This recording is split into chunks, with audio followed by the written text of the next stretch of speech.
And we're back with part 2 on why the government is the biggest baneful baddie you'll ever go up against. Although I really don't like referring to them as baddie because that makes them seem cool or like I respect them in some way.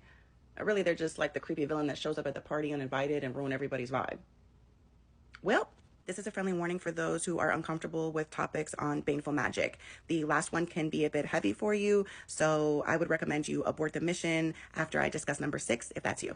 Number 1, the Pledge of Allegiance as a ritual of binding. Having young children recite the Pledge of Allegiance daily serves to indoctrinate them from an early age. The Pledge of Allegiance functions like a magical vow, binding individuals to a collective purpose. Much like an oath or a spell in witchcraft, reciting it channels personal energy into a verbal contract, creating a communal bond and reinforcing a shared identity. By repeating the words with intention and focus, individuals symbolically weave themselves into a larger collective circle, where their personal commitment strengthens and amplifies the power of the group here being the government. And this is much like the energy that is raised during a coven or ritual circle. Number 2, the national anthem as an invocation of unity.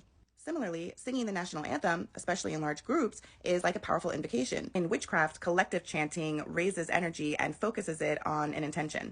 Here, it binds people to values of loyalty and unity, amplifying patriotism through the power of unified voice. Number 3, language of authority as a form of spellcasting. Words are spells, and the government often uses language in ways that mirror the intentions and practices found within witchcraft, shaping perception and binding people to its rules through the power of words. For instance, the use of a summons. In legal contexts, it's used to compel someone to appear in court, much like the magical summoning to call forth an entity or a spirit, or the fact that your signature is required to make laws or official documents valid. This parallels the magical significance of names or tag locking, where marking something with a name or a seal is believed to give it binding power or to direct energy directly to that person. Through this language, the government's words have a spell-like effect, creating rules, binding individuals, and shaping a collective reality. Number 4, invocation of ancestors and national heroes.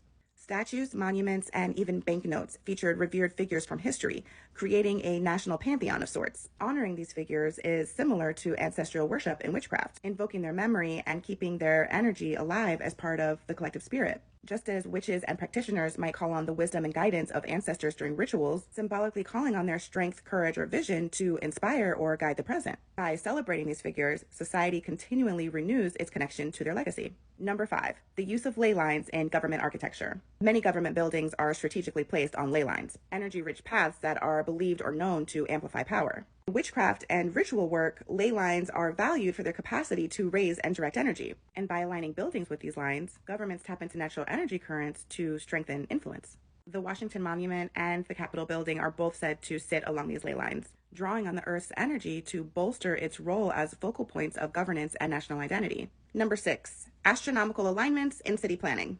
Many government buildings are often aligned with celestial bodies. For instance, the Washington Monument aligns with certain sunrise and sunset points at key times of the year, meaning the sun rises or sets in direct alignment with the structure or specific features of it.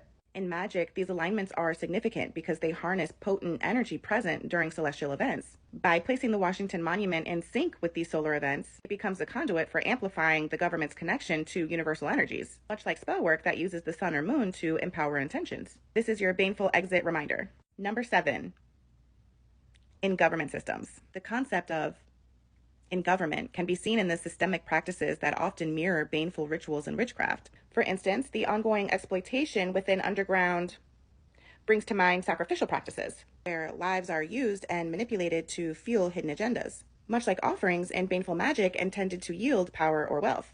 Similarly, the military demands the ultimate sacrifice of lives in the name of national interests, paralleling made to uphold or strengthen certain powers.